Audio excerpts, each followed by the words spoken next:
Hoy hablamos de la extraordinaria conexión entre el cuerpo y la mente.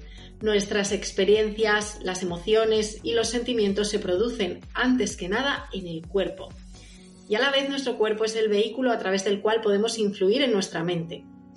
La mente a su vez es capaz de crear realidades, generar enfermedades físicas y el cuerpo es capaz de moldear pensamientos. No te pierdas este episodio. Hola, bienvenidas a este podcast. Soy Carmen Osorio, periodista, creadora del blog No Soy una Drama Mamá y autora del libro Mamá sin Dramas. Gracias por unirte a este espacio donde charlo con expertos de distintos ámbitos, desde la educación hasta la salud y el deporte.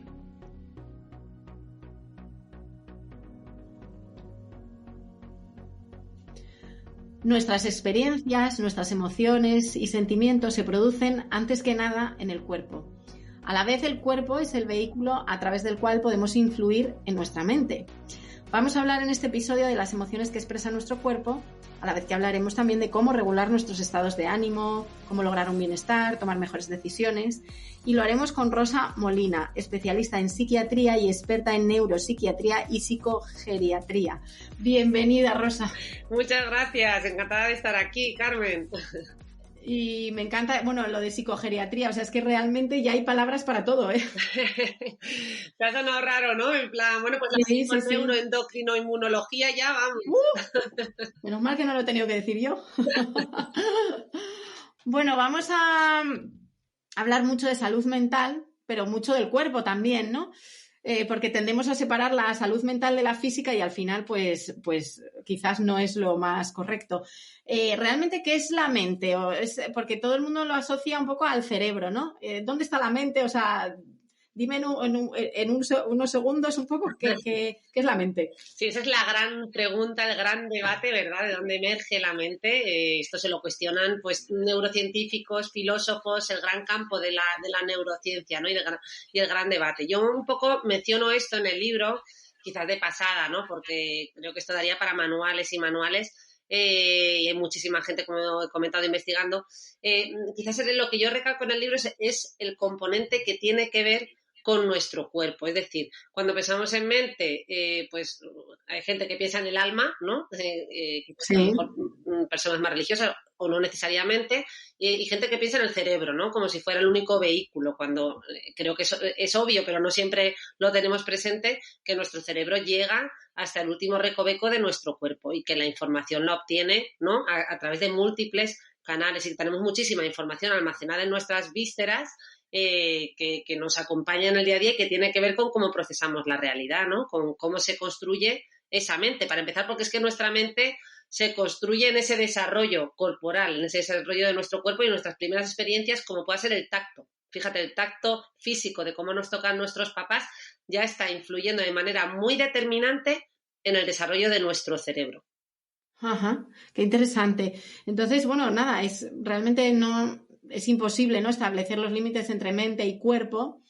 ¿Por qué nos seguimos empeñando en separar ambas cosas, ¿no? Que es lo que comentaba antes, que la propia medicina, ¿no? Os especializáis en cada parte, hay especialidades para todo y realmente todo está súper conectado, ¿no? Porque el otro día justo entrevistaba a alguien que hablaba del sistema digestivo y toda la relación que tenía con muchísimas cosas, con la inflamación del cuerpo y tal, y realmente ¿por qué nos seguimos empeñando en separar tanto, no? Claro, totalmente. Fíjate que ese es un muy buen ejemplo, el que has mencionado, el de nuestro sistema digestivo, al que ahora se refieren los especialistas como ese segundo cerebro, ¿no? Y es que nuestro día a día intentamos hacer esa división, yo creo que nos ayuda, la medicina está compartimentalizada, en cierto modo ha sido un beneficio, un progreso de la medicina, porque cada vez tenemos más conocimiento y cada vez necesitamos más superespecialistas, ¿no? Dentro del mismo campo, es decir, dentro de la psiquiatría hay gente que se superespecializa en una cosa muy concreta, dentro de los traumatólogos hay gente que se dedica solo a rodilla, ¿no? Entonces, esto ha traído muchas cosas buenas, pero nos ha hecho perder perspectiva, ¿no? En el sentido de que al final somos un todo inseparable en nuestro estómago, en nuestros intestinos, lo que se cuece ahí, entre comillas, ¿verdad? El cómo lo alimentamos, el cómo se desarrolla esa microbiota, todos esos organismos que tenemos ahí, ¿Va a impactar en nuestra salud mental? Claro que sí, ¿no? Y como este ejemplo podríamos contar tantos otros, que a lo mejor solo la microbiota va a producirte un trastorno mental, pues a lo mejor ese salto tan grande no, pero desde luego que es un modulador y un factor importante, sin duda alguna, ¿no? Entonces, cada vez más se está haciendo otra vez investigación muy multidisciplinar, ¿no? Donde intervenimos especialistas de distintos campos. Convendría, ¿no? Entonces, a lo mejor no volver a la medicina de antes, pero sí, pues eso. Pues tenerla muy al final, presente, tenerla muy presente. Claro, porque al final alguien va al médico porque le duele esto, pero a lo mejor no tiene nada que ver con esa parte que le duele y realmente está sufriendo por otra, ¿no? Claro, de hecho, esto lo Entonces, vemos mucho, Carmen, gente que hace toda una itinerancia por distintos especialistas médicos por molestias físicas variopintas, incluso van a todo tipo de, he dicho especialistas, pero muchas veces no van ni a médicos, ¿no? Casi a chamanes, como digo yo, a veces van, prueban todo tipo de terapias alternativas, se toman todo tipo de hierbas naturales porque asocian lo natural a saludable, lo cual a veces hay errores ahí de concepto, y todo esto antes de llegar a lo mejor a un especialista de la salud mental. Que no está mal ir primero a otros profesionales, porque es cierto que primero habrá que descartar, pues que yo no sé, que no haya una úlcera que esté generando ese dolor de estómago, pero una vez que al menos ya un especialista te ha dicho que eso pues parece que está perfectamente bien, pues oye, que la gente venga un poco sin miedo a un profesional de la salud mental, que para eso estamos, ¿no?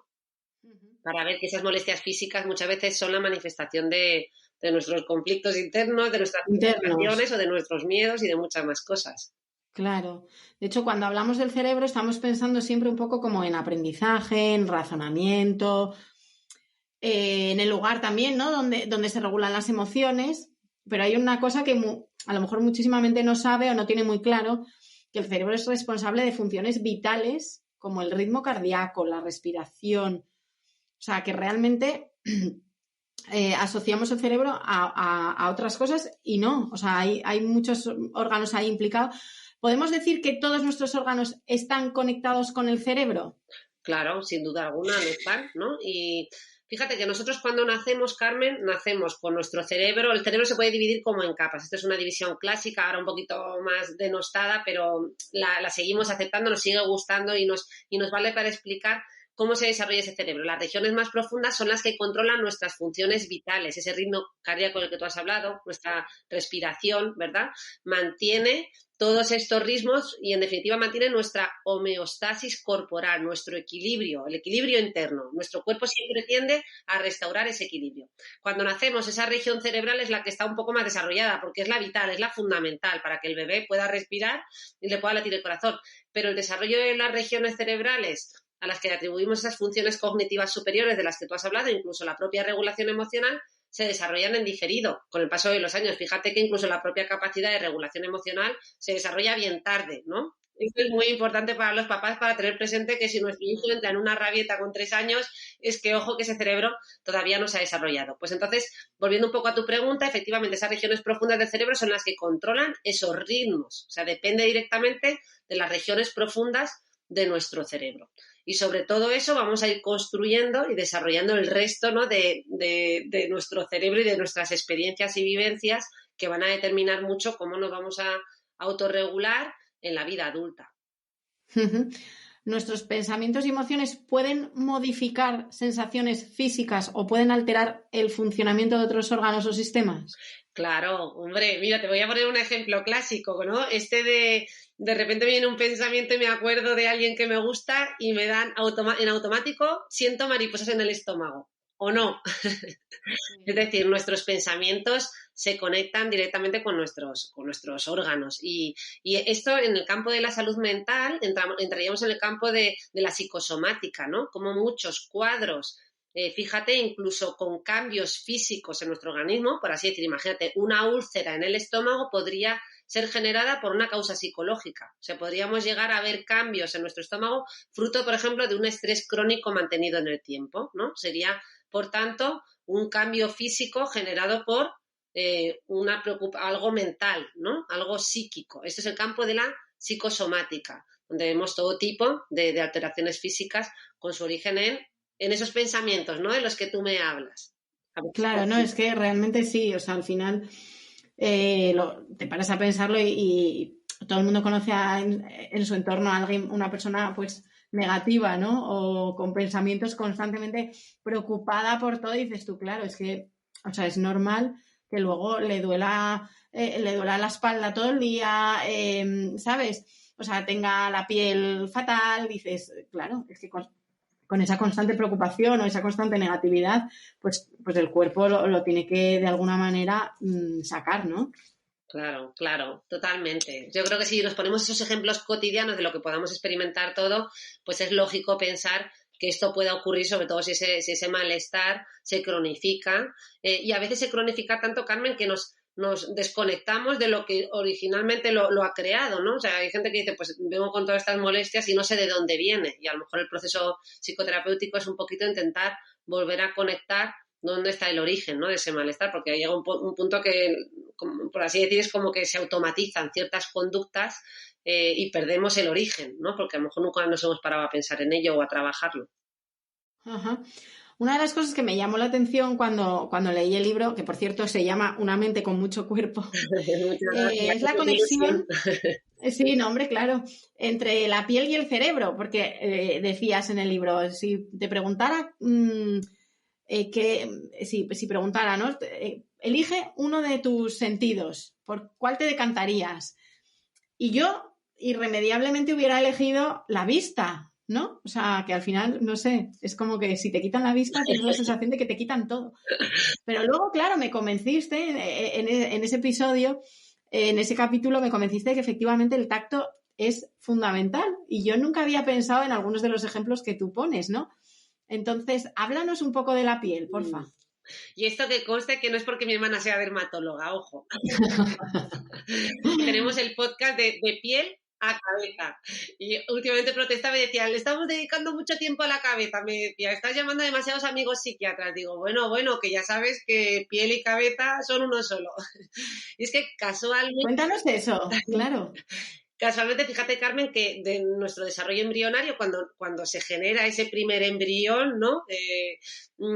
Hay 3 capitas, una que se llama endodermo, mesodermo y ectodermo. Pues bien, de esa tercera capa, el ectodermo, salen solo 2 órganos, que son la piel, que es el órgano más grande de nuestro organismo, y el cerebro. O sea, con esto ya solo te doy la primera pista de lo conectados que están, ¿no? ¿Y por qué hago hincapié en la importancia de este órgano? Porque fíjate que es verdad que he hecho una pregunta trampa porque es muy difícil contestar a qué sentido, ¿no? Desde luego la vista es importantísima y seguro que si está algún oftalmólogo escuchando tratará de rebatirlo.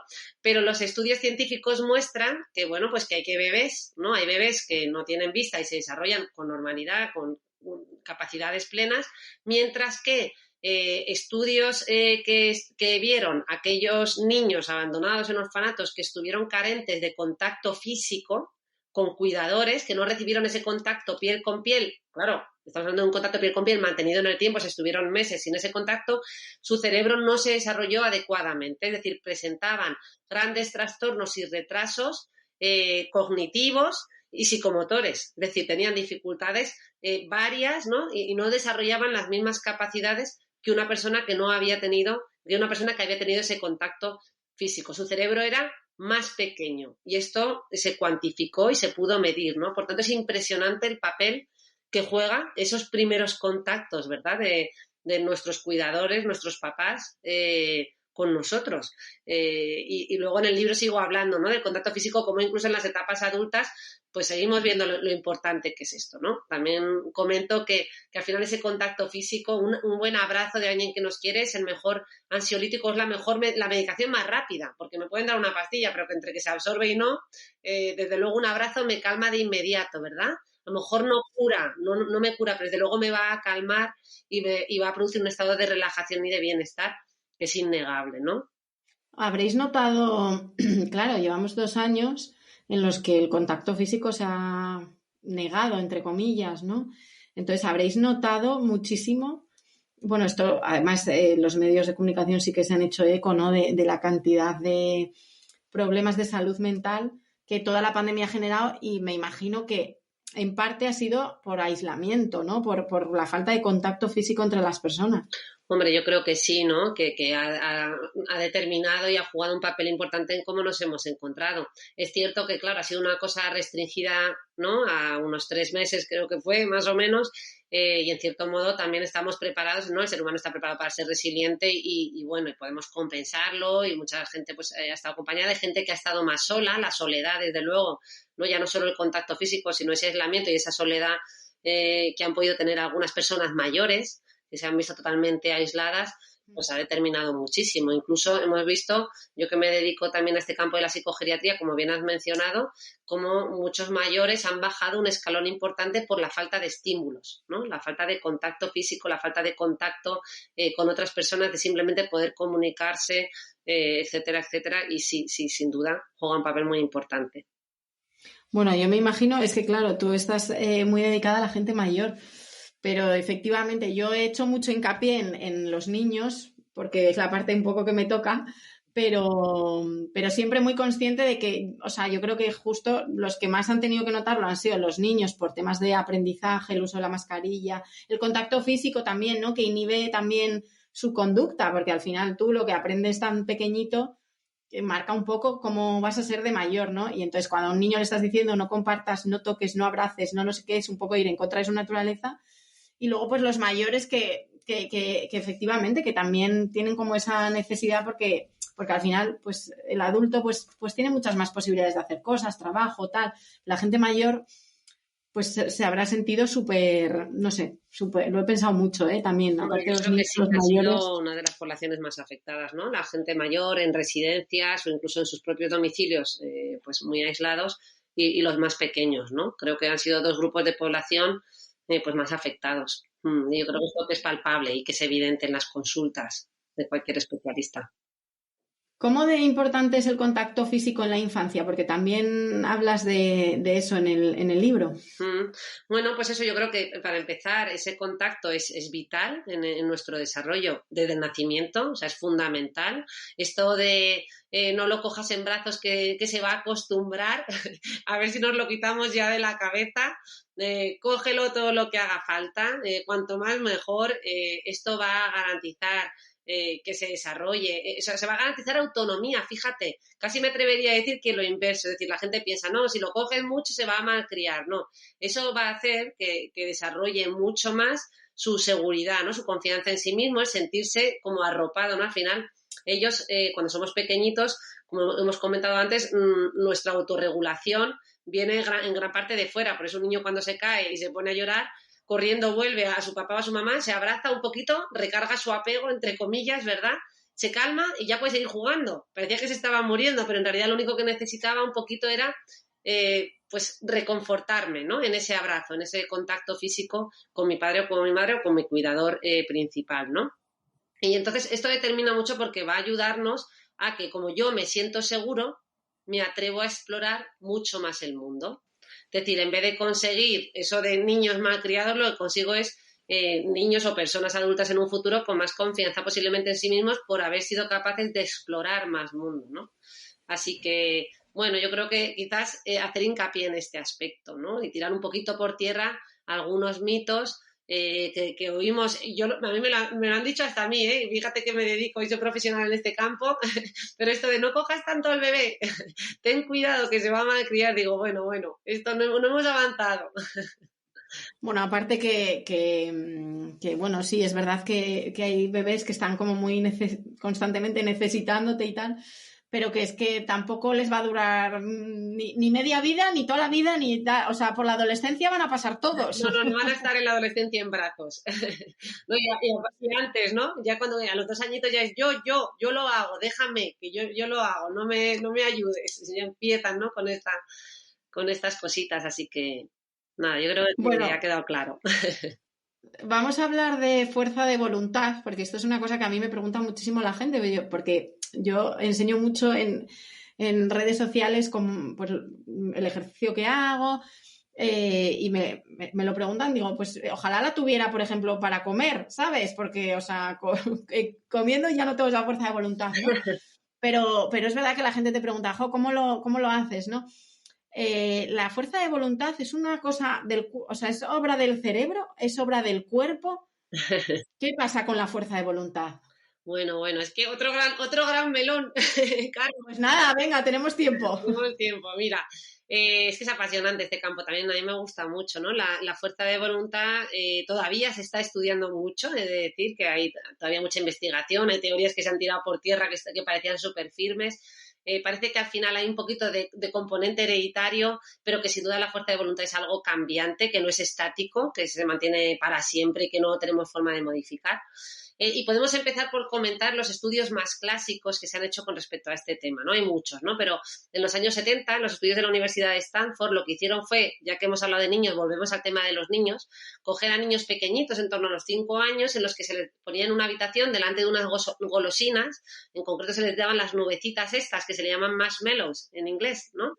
De hecho se llama el test de los marshmallows.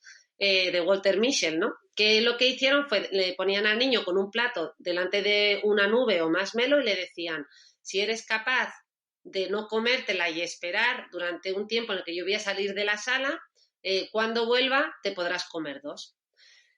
Vale, con esto ponían a prueba esa capacidad de autocontrol, ¿no? Del niño en el que él estaba expuesto a esa gominola, ese dulce.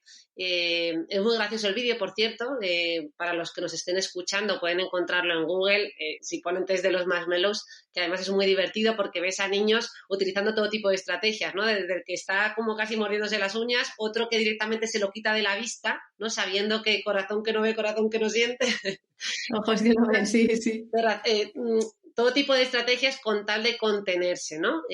Lo que se observó en el largo plazo es que aquellos que no consiguieron controlarse y de manera impulsiva se comieron el marshmallow y no fueron capaces de demorar esa gratificación, pues en el futuro, porque esto se evaluó como 40 años después, se vio que habían tenido menos éxito o habían alcanzado menos tasas de bienestar, ¿no? En la etapa adulta. Por tanto, se relacionó esa capacidad de autocontrol y esa fuerza de voluntad como con éxito en la vida, ¿no? Este es uno de los estudios más clásicos, que luego pues se han hecho estudios similares en adultos con otro tipo de pruebas que vienen un poquito a decir lo mismo, ¿no? Aquellos adultos que eran capaces de mantener una tarea durante más tiempo, de tirar de mayor fuerza de voluntad, pues parecía que luego tenían mayor éxito, ¿no?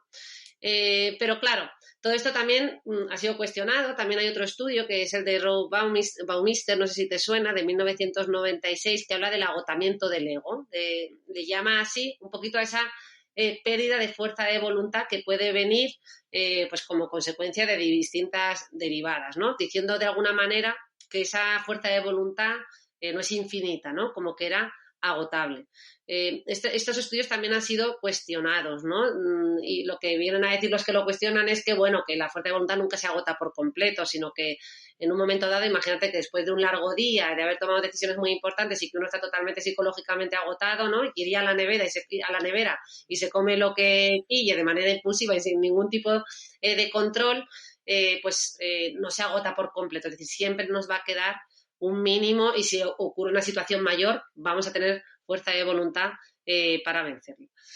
Pero bueno, te estoy contando aquí un montón de cosas, Carmen. No, pero no, que me interesa porque está también, muy relacionada con el tema de los hábitos, ¿no? Claro, esa es otra de los estudios que se está haciendo, ¿no? Es cómo podemos trabajar esta fuerza de voluntad, a fin de cuentas, ¿no? Porque, como decíamos, es algo intrínseco a nosotros, que lo traemos de serie, es algo que se puede trabajar. Los hábitos, al final, sería como una manera indirecta de trabajar esa fuerza de voluntad, ¿no? Ir introduciendo hábitos y que a través de la repetición me lleve al hábito y a sentirme más fuerte, ¿no? En la consecución de un objetivo. Por eso yo suelo recomendar que cuando estemos trabajando y marcándonos objetivos que queremos conseguir y que nos parecen como muy desproporcionados e inalcanzables y repetimos eso de, ay, yo es que no tengo fuerza de voluntad, que dice la gente, ¿no? Incorrectamente, todos tenemos fuerza de voluntad. Pero entonces hay gente que se corrige y dice, bueno, pero yo tengo menos. Vale, pues tú tienes menos, pero eso es trabajable, ¿no? Y una de las formas de hacerlo es a través de los hábitos, que no es otra cosa que la repetición.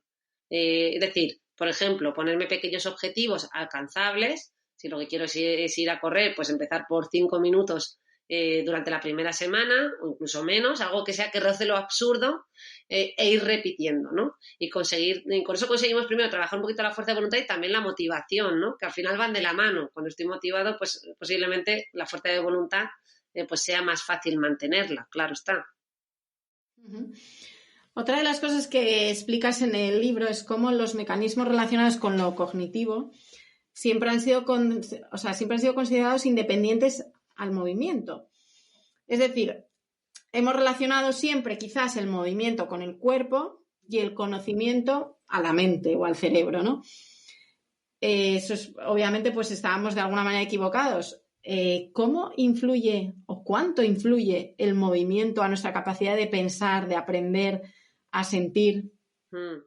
Pues mira, de una manera muy importante. Para empezar, es que si tú y yo estuviéramos paseando por un parque, ¿verdad? Y fuéramos caminando hasta esto, no digo que no esté fluyendo bien, que sé que está fluyendo estupendamente, pero seguro que estaríamos hasta más cómodas y a lo mejor nos venían hasta más ideas, estaríamos, ¿no? Pues parece que la cadencia del ritmo corporal cuando vamos caminando se sincroniza también con nuestro cerebro y esto favorece pues los cauces de pensamiento, ¿no?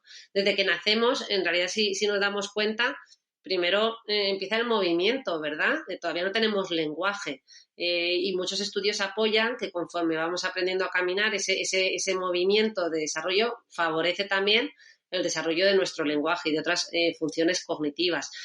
También lo vemos con el mecer de nuestros padres, ¿verdad? Desde pequeñitos nos mecen y necesitamos como ese movimiento para calmarnos, ¿no? O sea, el movimiento está presente en nuestros procesos emocionales, en nuestra capacidad para regularnos. Nos ayuda el movimiento en general, tanto a nuestras funciones cognitivas como emocionales. Hay experimentos que han mostrado que hacer actividades que les llaman meaningless actions, ¿no? Como actividades con poco sentido, como puede ser garabatear en un folio, mientras estamos hablando por teléfono, estás ahí uno con el boli, ¿verdad?, haciendo garabatos, pues se observó que aquellos que hacían garabatos mientras escuchaban la conversación, mientras a otros que no hacían nada y que estaban estáticos, aquellos que hacían garabatos retenían más información, ¿no? Yo creo que esto seguro que trasladado a cualquier persona lo hemos podido experimentar todos. Hay gente que necesita hablar por la casa estando caminando, dando vueltas, y hay gente que está con el boli haciendo cosas, ¿no? O simplemente dándole vueltas al boli con las manos o moviendo la pierna. Es decir, el movimiento juega un papel importante en nuestras funciones cognitivas. Y también en ese mismo capítulo luego hago el salto al ejercicio físico, ¿no? A la actividad física. Porque también... Sí, que es muy interesante, la verdad, porque es verdad que en los últimos años sí que se está haciendo muchísimo hincapié, ¿no? O sea, antes incluso en los coles, ¿no? Ya están pidiendo pues más incorporación de horas de educación física por todo lo que aporta el ejercicio que a nosotros no nos contaban realmente, ¿eh? Totalmente, y es que tendría que poner muchas más horas, ¿verdad? Porque estás poniendo estás haciendo algo artificial, es decir, niños que necesitan movimiento de manera continua, ¿verdad? Que es explosivo y que lo observamos como necesitan estar de aquí para allá, estás obligándoles a estar sentados durante horas. O sea, estamos alterando un desarrollo evolutivo natural que requiere de mucho más movimiento. Y efectivamente yo creo que hay muchos colegios que están apostando ya por esto y tienen muchísimas más horas. Pues eso, de ejercicio físico, de actividades en el exterior, etcétera, ¿no? O sea que sí, yo creo que nos estamos dando cuenta, un poco, no sé si tarde, de la importancia de todo esto, ¿no? Y yo suelo repetir que de hecho es que el ejercicio físico, cuando hablamos de él, pensamos en dos cosas fundamentalmente, es en estar en mantener nuestro cuerpo bien físicamente, no estéticamente. Sí, en estética. Pensamos en estética y pensamos como mucho en nuestra salud física. Pensamos en la salud física más de, pues bueno, así tengo menos posibilidades, lo que nos han inculcado, ¿no? De tener menos factores de riesgo cardiovascular. Los factores de riesgo cardiovascular es la hipertensión, la diabetes, el colesterol alto, que al final puede impactar en que tenga más posibilidades de tener un infarto. Pero pensamos mucho menos en nuestra salud cognitiva y emocional. Es decir, lo que ha mostrado repetidamente el ejercicio físico es que se produce la liberación de factores neurotróficos neuronales, que sería algo así como el alimento de nuestras neuronas y un favorecedor de la creación de más tejido neuronal, de más sinapsis, de más conexiones y además ser un formidable regulador emocional. Entonces, establecer nuevas sinapsis, también favorece nuestras funciones cognitivas. Parece que aquellos que hacen ejercicio físico son capaces de mostrar una velocidad de procesamiento mayor, de mantener sus capacidades de atención y concentración más a tono, tener una mayor capacidad de memoria, ¿vale? Y todo esto es asociado con la realización de actividad física. De hecho, sí, uno de los invitados del podcast, que es doctor en educación física, creo, y en actividades físicas. Bueno, no me acuerdo, Javier, Emilio Villa nos decía que sí, que hasta incluso hay estudios ya que en niños ven el tamaño del cerebro de los niños que hacen deporte, el tamaño del cerebro ya empieza a verse como incrementado y a mí me parece alucinante que ya se pueda ver así. O sea, es flipante. La verdad que sí. Perdona que aquí, Carmen, estamos haciendo actividad física, ejercicio físico, mezclando un poco todo. Pero bueno, es que en cierto modo creo que hay estudios favorables para todo, ¿no? Todo lo que tenga que ver con movimiento y con una actividad, ¿no? Porque es cierto que, oye, no todo el mundo puede realizar la misma cantidad de ejercicio. No, está claro. Yo sé, y además... Y hay días y días. Yo los días que corro a las 11 de la mañana ya tengo los 10.000 pasos hechos, como digo yo. Y hay días que estoy sentada y me tengo que obligar, ¿no? A decir, bueno, pues venga, tengo unas llamadas telefónicas, pues me salgo afuera y me pongo a hablar mientras camino, ¿sabes? O sea, también hay que esforzarse un poco a veces, o si vives en un piso, decir, bueno, pues no cojo el ascensor, sino voy cargado y, ¿sabes? Y subo andando. Dejo el coche, yo a veces lo hago, dejo el coche más lejos para ir a un sitio caminando. Porque dices tú, es que es verdad que como la vida que llevamos ahora nos implica tanta tecnología y eso implica estar sentados, pues hay que hacer como un esfuerzo, ¿no? Pero yo soy muy pesada con el ejercicio físico, pero porque yo fui una niña que no hizo deporte, más allá, o sea, jugué muchísimo en los recreos, pero cuando llegaba la edad en la que ya no jugabas, pues de repente todas sentaditas ahí en el recreo de cháchara, pum, pum, pum, pum, y como no hacías ningún deporte, pues te tiraste no sé cuántos años sin hacer nada de ejercicio, sin moverte. Claro, cuando de repente a los 30 y pico lo hago y me encuentro tan bien mentalmente, digo, ostras, esto hay que compartirlo con el mundo. Oye, pues sí, Carmen, sin duda, con mucha fuerza de voluntad. Entonces, tú también, ¿no? Porque efectivamente alguien que lo tiene ya de serie, que está acostumbrado a entrenar 5 días a la semana, frente a esto que tú dices, que tuviste ahí, ¿no? Como un paréntesis bastante grande, retomarlo ahora. Muchos años, muchísimos. Entonces, sí, o sea, al final es hábito, pero decir, mira, es que es inamovible, pase lo que pase, voy a salir, aunque corra poco, aunque esté cansada. Que corro poco, pues corrí poco, el resto lo hago andando y ya está, no pasa nada. Claro, pero yo creo que eso está muy bien, ¿no? El ir sumándote esas pequeñas victorias. Por eso hablaba yo de esos objetivos pequeñitos, porque aunque ese día hagas muchísimo menos, tú ya tienes sumado todo lo que has hecho hasta esa fecha, ¿no? Que hay gente que ya se siente como, lo vive como una pérdida, como una derrota. Ya no he cumplido, pues ya de perdidos al río. O sea, ya como no he cumplido un día, ya tiro la toalla y no sigo, ¿no? Al revés, o sea, aunque sea 5 minutos que te haga mantener esa sensación de he conseguido este pequeño objetivo, simplemente muchísimo menos, no pasa nada. No has bajado al escalón número 0, sigues avanzando, simplemente ese día a lo mejor has subido medio escalón, no pasa nada, ¿no? Yo creo que no, claro, y el bienestar, no perder el hilo. Claro, y el bienestar que te produce, ¿no? Eso, o sea, decir, bueno, pues podía haberla cagado del todo, pero no. Eso es. Hemos hecho algo. Claro. O sea, eso es así. Bueno, ¿pueden hacerse realidad los miedos si los creemos o no? Hombre, fíjate que hace poco escribí yo un post en redes sociales, en Instagram, y ponía, cuidado con lo que nos decimos que puede hacerse realidad, ¿no? Cuidado con lo que nos decimos con las palabras, ¿no? Soy un desastre, no valgo para nada. A veces hacemos estas distorsiones cognitivas, estos saltos gigantes entre lo que hemos hecho, que hemos fallado un día, y lo que nos decimos, ¿no? Por haber fallado un día soy un desastre, ¿no? Pues cuidado, porque eso tiene mucho peso. Esto se conoce en psicología como la profecía autocumplida, ¿no? O el efecto Pigmalión, que tiene que ver con cómo efectivamente esos miedos pues pueden llevarnos a que se convierta en realidad, ¿no? Como tú bien decías. Al final, por ejemplo, el ejemplo típico es tengo celos de mi pareja, no me fío, tengo miedo a que me deje. Todo eso me lleva a una serie de actos y de conductas, ¿no? Cada vez más de acaparación, de situaciones que no son naturales, que no fluyen, y eso termina por alejar a mi pareja, ¿no? Pues porque me muestro como, a lo mejor además me muestro como no soy, porque no estoy disfrutando de esa relación, estoy tan pendiente de todo lo demás que, claro, mi pareja empieza a alejarse porque de repente ya no soy lo que era, es que me he montado toda esa película, ¿no? Y he cambiado toda mi conducta y eso puede llevarme a que a esa profecía autocumplida, ¿no? A que se haga realidad. El efecto Pygmalion se ha estudiado más a nivel de cómo las expectativas positivas y negativas que ponemos en los demás también juegan un papel. Un experimento que se hizo con profesores a los que se avisaba y se les decía, mira, estos estudiantes van a rendir mucho, lo van a hacer muy bien, esas expectativas positivas depositadas sobre el profesor, que a su vez el profesor depositaba sobre esos alumnos, hacía que esos alumnos rindieran mejor. Por tanto, esas creencias que tenemos, tanto esas expectativas, tanto sobre nosotros mismos como las que depositamos sobre los demás, en este caso del efecto Pigmalión, sí que juegan un papel en que las cosas, entre comillas, se tornen realidad, ¿no? O se puedan tornar realidad. Oye, esto no es una cosa de blanco-negro, pero sabemos que sin duda alguna juegan un papel muy importante. O sea, nuestros pensamientos realmente pueden crear realidades. Efectivamente. Madre, qué importante es rodearse bien, ¿no? O sea, porque al final también, o sea, y además también es una cosa que dices en el libro, ¿no? Que un poco como que todo se pega. Pues sí, hombre, yo creo que es un factor importante, pero igual que todo se pega, porque a veces decimos, es que tengo una persona muy ceniza a mi lado y está todo el día poniéndome la cabeza como un bombo, que me decía una paciente el otro día. Digo, bueno, a veces pues no tratemos tampoco de cambiar al otro, ¿no?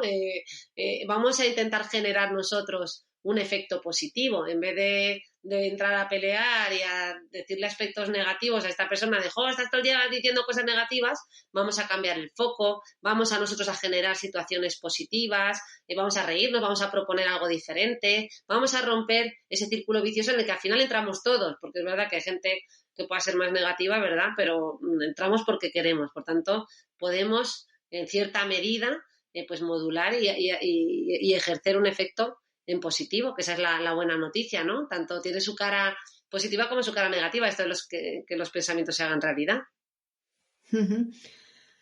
Los hábitos, también en el libro dices, los hábitos saludables para el corazón lo son también para el cerebro. Vamos a hablar porque yo creo que los hábitos así que son buenos a nivel físico, casi todo el mundo, bueno, los tiene claro. Pero vamos a hablar de hábitos de higiene emocional, que obviamente van a luego también tener repercusión en nuestro bienestar físico, no solo mental.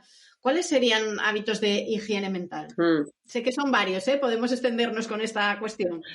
Bueno, pues es que pero justo lo has dicho, porque en realidad los hábitos de higiene mental en realidad prácticamente se repiten los mismos con respecto a los hábitos saludables, como bien hemos dicho, para el corazón. Es decir, lo que es bueno para el corazón es bueno para el cerebro, pues el descansar bien, que por cierto antes, ahora que hablamos de sueño, de descansar bien, con respecto a lo que hemos comentado de la fuerza de voluntad, cuando dormimos poquito, estamos más agotados psicológicamente, estamos más impulsivos y por tanto tenemos más posibilidades de no tener una fuerza de voluntad, ¿no?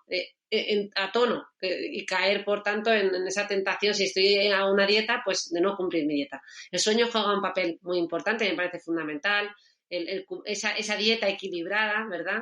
El hacer ejercicio físico, que ya lo hemos mencionado, el rodearnos de gente, el autorregularnos a través de los demás, porque hemos comentado que somos seres sociales. Este es un aspecto que a veces olvidamos, ¿no? Parece que cuando tenemos que cuidarnos y hablar de hábitos de higiene mental es como yo conmigo mismo.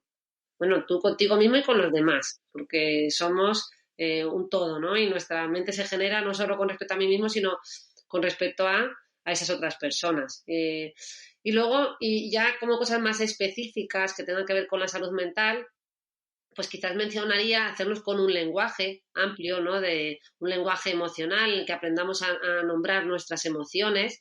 Cuando uno se para a pensar y a hacer este ejercicio se da cuenta de que está más limitado de lo que piensa. Parece que uno viene ya de serie sabiendo de emociones, ¿no? Pues sí, hay toda una serie de emociones que traemos innatas y que aprendemos con la observación, con el aprendizaje vicario, ese que aprendemos pues, de observar a nuestros padres al principio, ¿no? Y luego que vemos a través de otras personas, pero no siempre sabemos todos los matices. Y a veces nos cuesta distinguir la rabia, ¿verdad?, de la frustración, del miedo, de la vergüenza, de la culpa, entremezclamos, ¿no? Entonces, ese hacernos con un buen vocabulario emocional, ese dedicarnos tiempo a observar esas emociones, a ver cómo las experimentamos también en nuestro cuerpo, hacer ese escáner corporal, en plan, oye, hoy he sentido mucha rabia.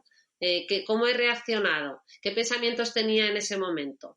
¿Qué he hecho, no? ¿Qué sensaciones corporales he tenido? ¿He sentido como debilidad en las piernas? ¿O sentía mucho calor en el pecho y en la cabeza? ¿Qué sensaciones corporales tenía, no? Entonces, hacer todos estos pequeños ejercicios a los que en general le dedicamos yo creo que muy poco tiempo, pues son muy buenos precisamente como un hábito de higiene mental.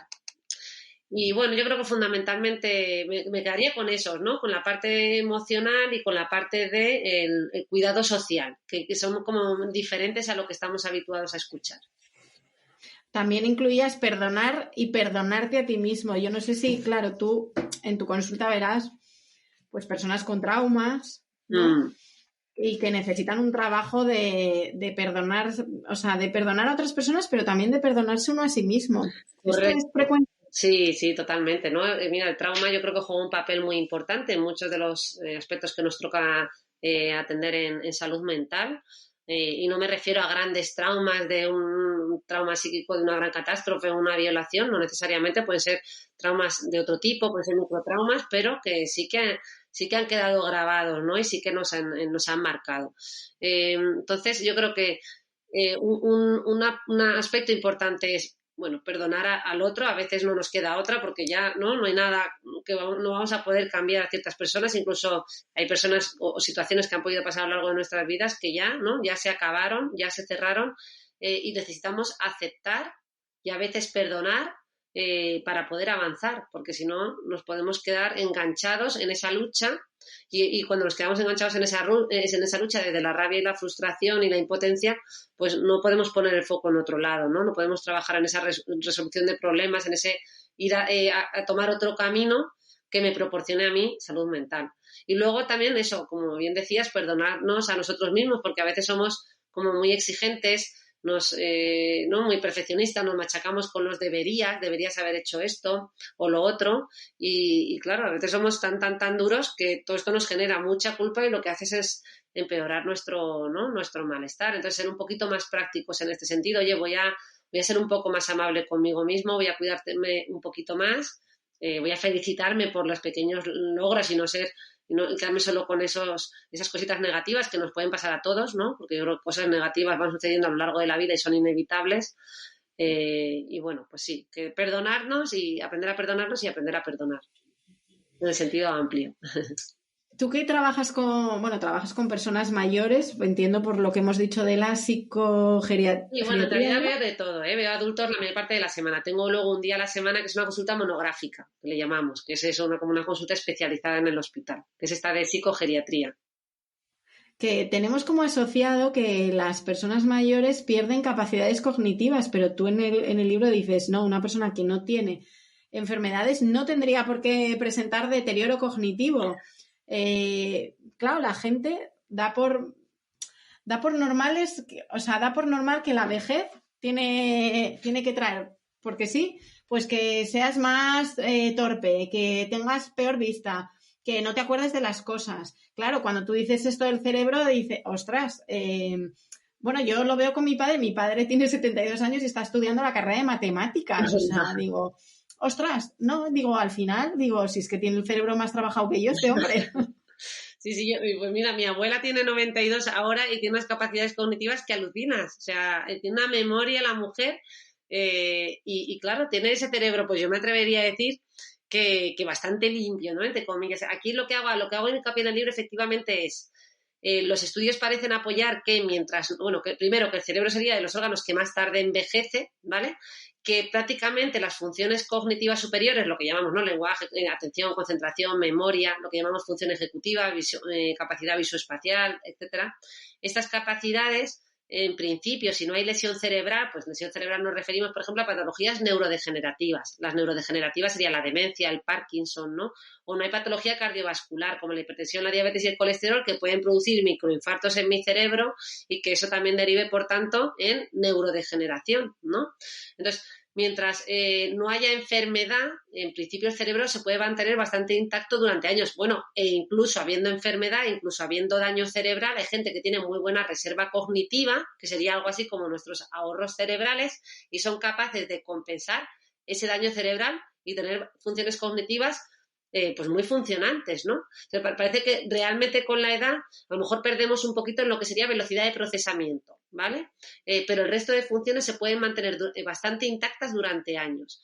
Y como bien dice, yo creo que, ¿verdad? Podemos observarlo en muchísimos casos, donde a lo mejor el aspecto físico pueda ser, ¿no? Puede estar como mucho más deteriorado en el aspecto externo, mientras que cognitivamente esa persona la veamos muy lúcida. A mí, una persona que me llamó mucho la atención fue Mario Bunge, un filósofo contemporáneo de los más importantes, ¿no? Que falleció el año pasado a la edad de 100 años, que cuando yo le escuché por primera vez, le vi como, ¿no? Ya tenía 90 años, estaba muy débil, muy delgadito, con una voz temblorosa, y bueno, pues no, como frágil externamente, pero me impactó su capacidad cognitiva, ¿no? Su agilidad, el cómo mantenía un sentido del humor muy inteligente, cómo enlazaba y asociaba, tenía una capacidad asociativa muy llamativa, muy impactante, cómo era capaz de enlazar unos temas con otros y razonar, en fin, era fascinante, ¿no? Y bueno, pues eso, yo creo que es un mensaje muy positivo, no tenemos que dar por hecho que la gente por la edad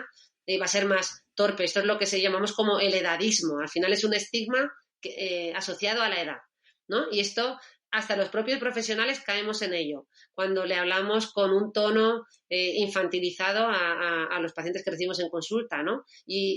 ¡ay, Paquita, qué tal! ¿Cómo van esas? ¿Se ha tomado usted sus pastillitas? Todo así como, ¿no? Le tratamos de una manera como que no corresponde, ¿no? O nos dirigimos a sus familiares en vez de dirigirnos a ella, como si ella no fuera capaz de darnos esa información. Así que bueno, yo creo que tenemos un largo trabajo por hacer para tirar un poquito de estos mitos, ¿no? Por tierra. Y ya por último, tú como psiquiatra, ¿cuál es la enfermedad mental que más padece? Bueno, obviamente en el primer mundo, ¿no? Te hablo. ¿Cuál es la enfermedad mental más, no sé con qué términos referís cuando es una cosa que, bueno, más que prevalente, tiene cierta... ¿no? Más Sí, prevalente. quizás. O sea, lo que más vemos en consulta, en definitiva, ¿no?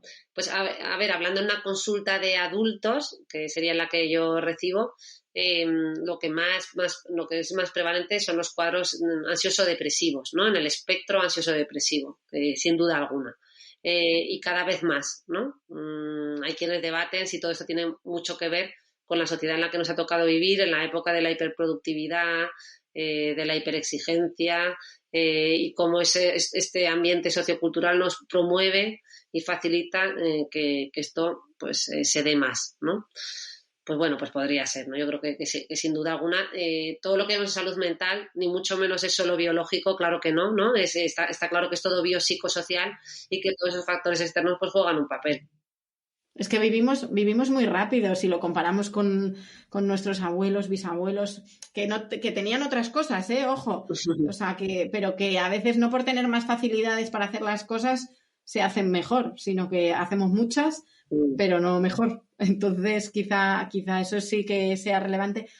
Alguien que tenga dudas de si puede o no tener una depresión, o sea, ¿cuál sería el momento, y esto lo digo para la gente que nos escuche, que a lo mejor llegaba también al podcast pues diciendo, oye, que yo me noto últimamente triste, me noto tal, ¿cuál sería el punto en el que alguien dice, tengo que ir a un especialista, a un psiquiatra, a que me ayude, porque no sé si lo que tengo realmente es una depresión, es ansiedad o no, o es tristeza sin más? Pues mira, Carmen, yo aquí suelo decir que tenemos que evaluar, primero, que no solo hablamos de un síntoma, sino que hablamos de varios síntomas. La tristeza sería uno de los síntomas. En la depresión vemos síntomas emocionales, síntomas cognitivos y síntomas físicos, ¿no? Los síntomas emocionales serían la tristeza, la apatía o falta de motivación, la anedonia o dificultad para experimentar placer, ¿vale? Esos serían algunos. Los síntomas cognitivos serían pues mayor dificultad para concentrarme, más fallos de memoria, ¿no? Y los síntomas físicos pues serían molestias, pues yo qué sé, cefaleas o molestias gástricas, ¿vale? Entonces, si yo tengo varios de estos síntomas, ¿no? Imagínate, pues eso, normalmente establecemos que entre 4 y 5 síntomas que mantenidos en el tiempo, es decir, la mayor parte de los días, la mayor parte del tiempo me limitan en mi día a día, esto es lo que catalogamos como un cuadro depresivo, ¿vale? En concreto serían 5 síntomas mantenidos durante 2 semanas, la mayor parte de los días, la mayor parte del tiempo, que me limitan en mi día a día, es decir, no me permiten realizar mi actividad habitual. Por eso estar triste no es estar deprimido, ¿no? La gente dice, estoy depre. Bueno, pues que hemos banalizado el término y lo utilizamos de una manera genérica e incorrecta, pero una depresión va más allá de eso, ¿verdad? Y pueden aparecer síntomas como ideas de suicidio que siempre exploramos en consulta porque pueden estar ahí, ¿no? No todo el mundo las va a tener, pero pueden estar ahí. Entonces, en toda esta horquilla entre el empezar con estos síntomas y que empiece a encontrarme mal, ¿no? Porque claro, no tengo por qué ir cuando ya estoy fatal y he tocado fondo, sino que merece la pena ir antes. También he de decir, Carmen, que es que ante la duda yo creo que merece siempre la pena consultar. Primero porque por lo menos en la sanidad pública no van directamente al psiquiatra o al psicólogo, sino que pasan primero por atención primaria. Es decir, hay un primer nivel, un primer filtro donde consultan con su médico habitual, que es con su doctor, ¿verdad? Y este ya les da un primer feedback. Ellos están formados para hacer ese primer filtro y plantearse si estamos ante un cuadro depresivo o no. Y ya, según ellos valoran, le derivan al especialista, ¿no? Y ahí estamos nosotros como en un segundo nivel. Hombre, si estás en la privada, pues bueno, pues ahí pueden llegar a acceder de una manera más rápida, ¿no? Que cualquiera puede pedir una cita con un psiquiatra o un psicólogo y pedir una valoración. Y nada, pues mandarles un mensaje de que se sale, ¿verdad? Sin duda, ¿no? Yo creo que la depresión... yo me atrevería a decir, Carmen, que las tasas de éxito de respuesta en las consultas de salud mental es elevada, ¿no? Y es comparable al resto de la medicina, que esto es algo que no se sabe. Parece que va a tener depresión para siempre. Bueno, a lo mejor tienes más episodios a lo largo de la vida, pero eso no te va a impedir realizar una vida adaptada y tener muchas etapas libres de síntomas y en las que te encuentres bien, ¿no? Y disfrutar, efectivamente. Rosa, un placer. Muchísimas gracias. El placer es mío. Muchísimas gracias a ti por hacer este gran trabajo, ¿verdad? Y hablar de salud mental, que yo creo que es tan importante. Esta es una de las grandes labores y grandes retos que tenemos, que se hable mucho, que cada vez se sepa más para poder prevenir y tener un mejor bienestar. Terminamos este episodio y una vez más reflexiono sobre el cuidado de la salud mental. Hemos priorizado siempre la salud física, pero ¿cómo vamos a cuidar una sin tener en cuenta a la otra? Ya hemos visto que no es posible establecer un límite entre el cuerpo y la mente. Somos un todo. Así que demos la importancia que se merecen a ambos. Gracias por acompañarnos. Recordad que podéis escuchar todos los episodios de este podcast en las distintas plataformas de podcasting y que me podéis encontrar en Instagram como No Soy Una Drama Mamá. Hasta la próxima.